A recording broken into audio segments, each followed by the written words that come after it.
Coach, please stop. I came here to learn how to drive, not to have an affair.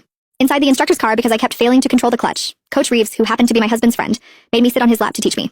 The problem was, I was wearing a short skirt that day, and underneath it, I wasn't even wearing safety shorts. Even worse, he actually pulled his member out and pressed it straight against me. My name is Winnie Miller.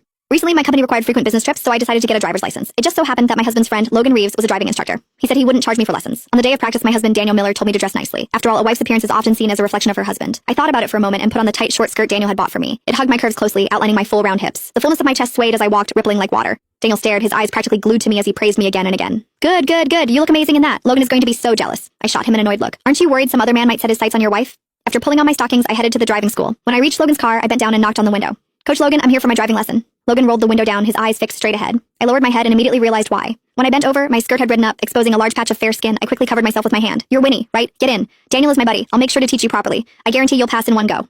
After I sat in the passenger seat, he patted my thigh. Watch carefully. Left foot presses here, right foot releases. When the car starts to shake, that's the friction point, the half clutch. Come over and try it. After stepping on the clutch, I couldn't control the pressure properly and stalled the car. I tried several times, but it stalled every time. Logan couldn't watch anymore.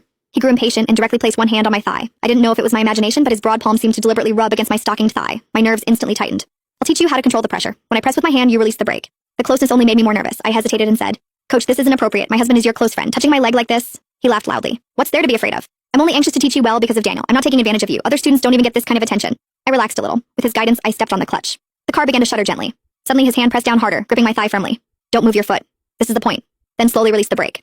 This was the first time in my life that another man besides my husband had touched my thigh. Even through the stockings, I could feel the warmth of his palm. A strange flutter stirred in my chest. My nerves snapped. I released the brake too quickly, and the car lurched forward violently. Logan slammed on the instructor's brake. The sudden force threw my body forward. His hand slid straight under my skirt. My entire body jolted as if struck by electricity, numb and tingling all over. The humiliation was overwhelming.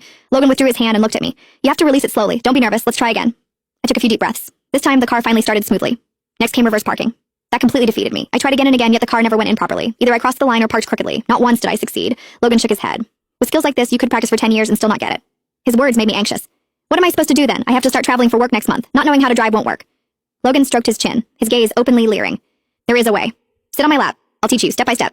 You'll learn fast. My heart skipped. Sitting on his lap was far too intimate. If Daniel found out, there would definitely be trouble.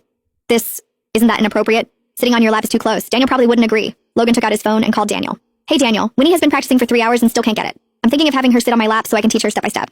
Do you agree? To my shock, Daniel agreed without hesitation. I trust you. As long as you can teach her, sitting on your lap is nothing. Then he hung up. A ball of anger swelled in my chest. How could Daniel be so careless? He didn't even mind his wife sitting on another man's lap. Since he felt that way, I decided not to hold back either. With a sense of retaliation toward Daniel, I sat down on Logan's lap. I deliberately shifted my hips back. I could clearly feel something hard pressing against me. My face instantly flushed. Logan was unbelievable. It felt harder than steel. Unlike Daniel, who had been limp and